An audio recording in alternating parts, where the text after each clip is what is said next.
Buenos días, hermanos, que el Señor os bendiga en esta hermosa mañana y quiero que juntos vayamos a ver el texto bíblico que en esta mañana nos ocupa, ¿verdad? Y está en Génesis capítulo 6 y vamos a leer el versículo 9 y dice así: Noé era un hombre justo y anduvo en íntima comunión con Dios. Conocemos bien la historia de Noé, ¿verdad? Hemos escuchado muchas historias acerca de este personaje que vivió una experiencia tremenda. Un día corriente en su vida, en su rutina diaria, estaba haciendo su faena y tiene un encuentro con Dios. Dios le habla y le dice: quiero que construyas un arca y que dentro del arca vas a estar guardado tú con tu familia y una pareja de cada especie de animales, ¿verdad? Porque va a venir un diluvio sobre la tierra, va a venir mucha lluvia y yo me voy a encargar de tener cuidado de vosotros durante todo este tiempo.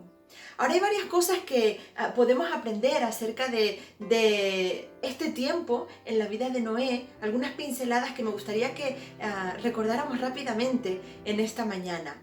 Lo primero de todo es que Noé escuchó a Dios. Y no solo escuchó a Dios, sino que fue capaz de reconocer la voz de Dios.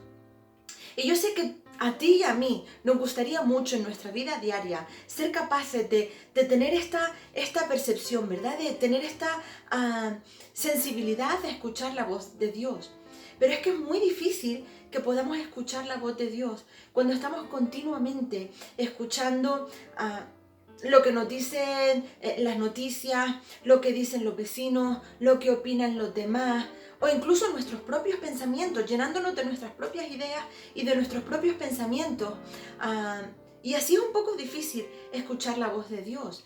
Noé tenía esta sensibilidad a escuchar, esta capacidad de discernir la voz de Dios. Y eso era porque pasaba tiempo en intimidad con Dios. Jesús, cuando enseñaba a sus discípulos acerca de la oración, ¿verdad? Ya tratamos este tema. Jesús les dice: tú, cuando vayas a orar a tu Padre, métete en tu cuarto y cierra la puerta. Y entonces ora a tu Padre en lo secreto. Y dijimos que no era tanto por el hecho en sí de estar en tu cuarto metido con la puerta cerrada, sino lo que está diciendo es: busca un momento de intimidad, un momento donde puedas hablar con Dios, pero también puedas escuchar la voz de Dios. Otra cosa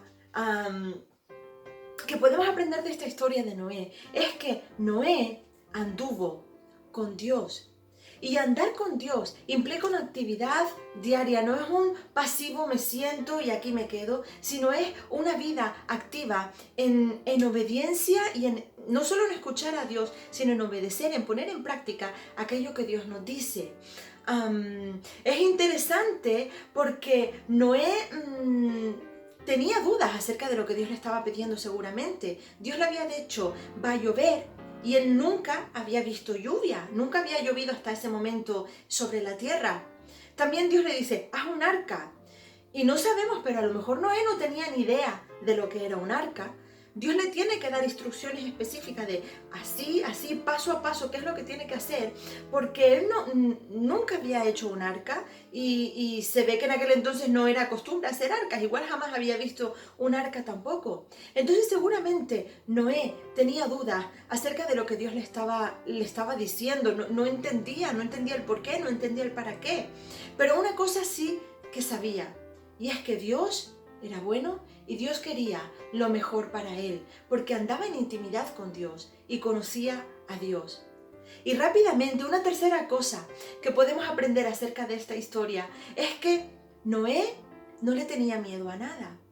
Y no tenía tanto que ver con que él era súper valiente, con que él era una persona súper capaz y súper elocuente o súper hecha para adelante, ¿verdad? O lo que sea, una persona resolutiva. No, sino tenía que ver con que sabía que Dios estaba con él. Así como él estaba en íntima comunión con Dios, Dios estaba en íntima comunión con él. El salmista David lo expresa de esta manera. Decía: aunque ande en valle de sombra y de muerte, no temeré mal alguno. No porque yo sea valiente, no porque yo sea más guay que los demás, no, porque tú estás conmigo. Y eso es lo que nos tiene que llevar a no tener temor o no tener miedo a nada. Saber que el Señor está con nosotros. ¿Tienes miedo al futuro? ¿Tienes miedo por lo que pueda pasar quizás en tu matrimonio? Quizás en tu propia vida. ¿Tienes miedo por tu salud? ¿Tienes miedo por la economía, por el trabajo? ¿Por qué pasará? Llénate del Señor. Porque cuanto más te llenas del Señor, menos lugar tiene el temor en tu corazón. En Primera de Juan hay un versículo precioso. El versículo Primera de Juan 4:18 dice: el perfecto amor echa fuera el temor. Así que yo te invito en esta mañana a que nos llenemos del Señor. Llénate de su amor, llénate de su presencia. Busca al Señor. Y así cuanto más lleno estés del Señor, más vacío estará del temor y menos lugar tendrá el temor en tu vida. Que Dios te bendiga.